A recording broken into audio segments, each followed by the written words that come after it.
नमस्कार. आवाज माझा वृत्तवाहिनीत आपल्या सगळ्यांचं स्वागत. वेळेच्या काही ठळक घडामोडींकडे.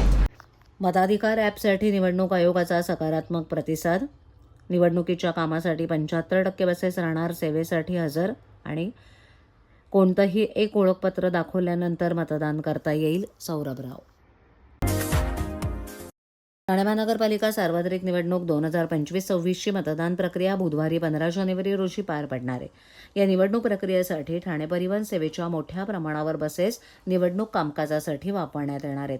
14 ते 15 जानेवारी या कालावधीत परिवहन सेवेच्या सुमारे 75% बसेस निवडणूक कामासाठी उपलब्ध करून देण्यात येणार आहेत. परिणामी ठाणे शहरात 2 दिवस बसेसचा मर्यादित राहणार असल्याचं बस सेवा या मर्यादित राहणार असल्याचं परिवहन व्यवस्थापक भालचंद्र बेहरे यांनी नमूद केलं. निवडणूक प्रक्रियेसाठी 14 आणि 15 जानेवारी रोजी 275 बसेसचा पुरवठा करण्यात येणार आहे. त्यामुळे 14 जानेवारी रोजी सकाळपासून दुपारी 3 पर्यंत आणि 15 जानेवारी रोजी सायंकाळी 4 नंतर फक्त 80 ते 85 बसेस शहरातील विविध मार्गावर चालवण्यात येणार आहेत. परिवहन बसेसची वाहतूक प्रत्येक मार्गावर तुरळक प्रमाणात सुरू राहणार आहे. या कालावधीत प्रवाशांनी इतर पर्यायी वाहतुकीचा अवलंब करून परिवहन सेवेला सहकार्य करावं असं आवाहन परिवहनच्या वतीनं करण्यात आलं. ठाणे महानगरपालिका सार्वत्रिक निवडणूक 2025-26च्या पार्श्वभूमीवर मतदारांना मतदार यादीतील नाव आणि संबंधित मतदान केंद्र शोधण्याची अधिक सोयीस्कर आणि वेगवान सेवा मिळावी यासाठी राज्य निवडणूक आयोगानं मताधिकार मोबाईल ॲप सुरू केलं.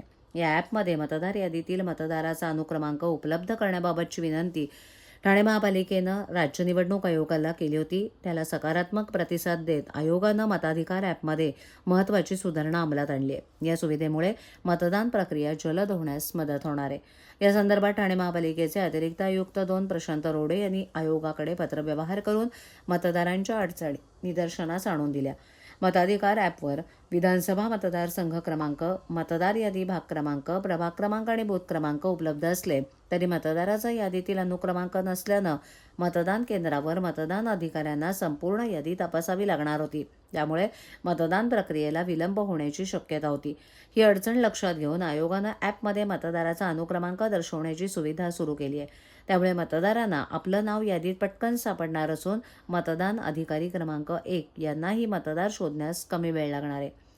ठाणे महापालिकेनं केलेल्या मागणीचा सकारात्मक विचार करून राज्य निवडणूक आयोगानं मताधिकार ॲपमध्ये अनुक्रमांक नमूद केल्याबद्दल पालिका आयुक्त तथा निवडणूक अधिकारी सौरभ राव, अतिरिक्त आयुक्त 2 प्रशांत रोडे यांनी आयोगाचे आभार मानलेत. त्यामुळे मतदान केंद्रावरील मतदान प्रक्रिया अधिक वेगवान, सुलभ, सुरळीत पार पाडण्यास मोठी मदत होणार असल्याचं त्यांनी सांगितलं. ठाणे महानगरपालिका सार्वत्रिक निवडणूक 2026साठी 15 जानेवारी रोजी मतदान होणार असून मतदान करण्यासाठी ज्या मतदारांचं यादीत नाव आहे अशा मतदारांकरता राज्य निवडणूक आयोगानं मतदार छायाचित्र ओळखपत्र व्यतिरिक्त इतर 12 प्रकारचे ओळखपत्र पुरावे म्हणून ग्राह्य धरले जाणार असल्याचं स्पष्ट केलंय. 12 प्रकारच्या ओळखपत्रांपैकी कोणताही एक पुरावा दाखवल्यानंतर मतदान करता येणार नाही अशी माहिती आयुक्त तथा निवडणूक अधिकारी सौरभ राव यांनी दिली. राज्य निवडणूक आयोगाच्या आदेशान्वये ठाणे महानगरपालिका सार्वत्रिक निवडणुकीसाठी ज्या मतदारांकडे छायाचित्रासह मतदार ओळखपत्र आहे ते मतदार मतदान केंद्रावर त्यांची ओळख पटवण्यासाठी छायाचित्रासह मतदार ओळखपत्र सादर करतील. जे मतदार छायाचित्रासह मतदार ओळखपत्र सादर करू शकणार नाहीत अशा मतदारांची ओळख पटवण्यासाठी मतदार ओळखपत्राव्यतिरिक्त 12 पैकी कोणताही एक पुरावा ग्राह्य धरण्यात येणार आहे. फक्त वोटर स्लिपच्या आधारे मतदान करता येणार नाही. वोटर स्लिपसोबत देखील खालीलपैकी एक ओळखपत्र आवश्यक आहे. एखाद्या मतदारानं मतदार यादीतील आपल्या पत्त्यात बदल केला असेल पण त्याला अद्याप नवं ओळखपत्र मिळालं नसेल तर आधीचं ओळखपत्र ग्राह्य धरलं जाईल. मात्र त्या व्यक्तीचं नाव विद्यमान पत्त्यासह मतदार यादीत असणं आवश्यक आहे. ठाणे शहरात सोमवारी ठाकरे बंधूंची सभा पार पडली. या सभेत मनसे अध्यक्ष राज ठाकरे यांनी ज्या उमेदवारांना विरोधकांकडून अर्ज मागे घेण्यासाठी तसंच त्यांच्या पक्षात प्रवेश करण्यासाठी ऑफर देण्यात आली आहे अशा काही उमेदवारांना समोर आणण्यात आलं. यात ठाणे, दिवा, भिवंडी भागातील बऱ्याच उमेदवारांचा सहभाग आहे. भिवंडी येथील प्रभाग क्रमांक 23 येथील सुशील आवटे हे मनसेचे उमेदवार आहेत.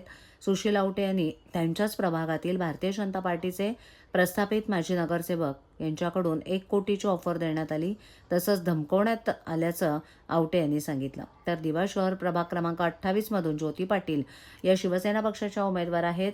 ज्योती यांनी सांगितलं की मी जेव्हा शिवसेना उद्धव बाळासाहेब ठाकरे पक्षात प्रवेश केला तेव्हापासून मला त्रास देत आहेत, परंतु मी त्रासाला न कंटाळता न थांबता पक्षाचा अजेंडा घेऊन पुढे जाते.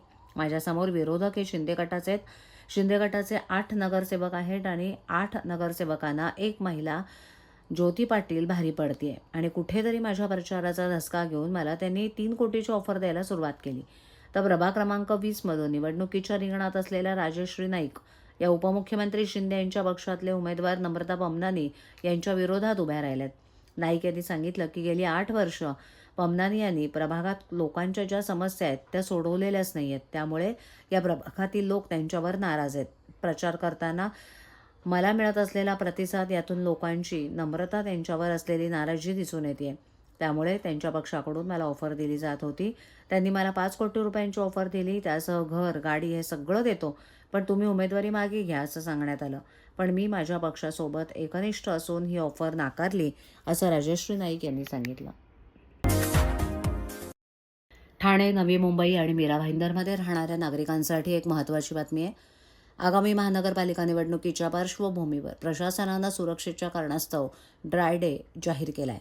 14 जानेवारीला या तिन्ही शहरांमध्ये मद्यविक्री पूर्णपणे बंद राहणार आहे. महानगरपालिका सार्वत्रिक निवडणुकीची रणधुमाळी आता अंतिम टप्प्यात आली आहे. ठाणे जिल्ह्यातील ठाणे, नवी मुंबई, मीरा भाईंदर या 3 मोठ्या महानगरपालिकांसाठी 15 जानेवारीला मतदान होणार आहे. या पार्श्वभूमीवर निवडणूक प्रक्रिया शांततेत पार पडावी यासाठी जिल्हाधिकारी डॉक्टर श्रीकृष्ण पांचाळ यांनी 14 जानेवारी रोजी संपूर्ण दिवस ड्राय डे पाळण्याचे आदेश दिलेत. जिल्हाधिकाऱ्यांच्या आदेशानुसार सर्व प्रकारची मद्यविक्री बंद राहील. वाईन शॉप्स, बिअर बार आणि रेस्टॉरंट्स जिथे बसून मद्यप्राशन केलं जातं, देशी दारूची दुकानं, क्लब आणि रिसॉर्ट्स, इतर संबंधित परवाने असलेली ठिकाणं बंद राहतील. प्रशासनानं स्पष्ट केलंय की आदेशाचं उल्लंघन केलं तर त्यांचे परवाने रद्द केले जाऊ शकतात किंवा त्यांच्यावर कायदेशीर फौजदारी कारवाई केली जाईल. दरम्यान 16 जानेवारीला मतमोजणी होणार असल्यानं या दिवशीही निकालापर्यंत काही ठिकाणी निर्बंध राहण्याची शक्यता आहे.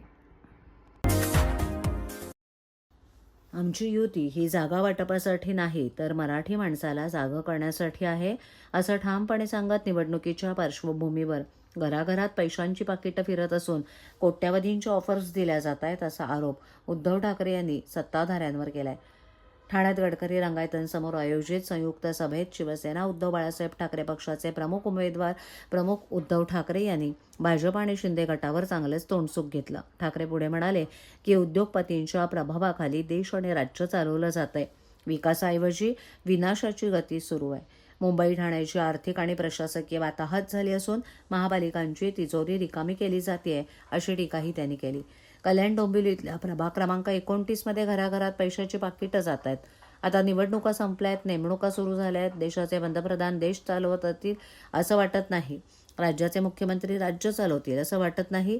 उलट अदानी देश चालवेल. आम्ही एकत्र येत नव्हतो तर म्हणत होते का आला नाहीत. आता एकत्र आल्यावर मला विचारणा झाली की जागा वाटप कसं झालं. मी त्यांना उत्तर दिलं की जागा वाटपासाठी एकत्र आलोच नाही. मराठी माणसाला जागा करण्यासाठी आम्ही एकत्र आलोय, असा टोला त्यांनी लगावलाय. उद्धव ठाकरे पुढे म्हणाले की दुसरा प्रश्न येतो की मराठी माणसाचं ठीक आहे, इतर भाषिकांचं काय. आमचा विरोध दुसऱ्या भाषेला किंवा भाषिकांना नाही, पण जो दादागिरी करतोय त्याला जर त्याच भाषेत उत्तर दिलं नाही तर कशाला शिवरायांचं नाव घेतलं.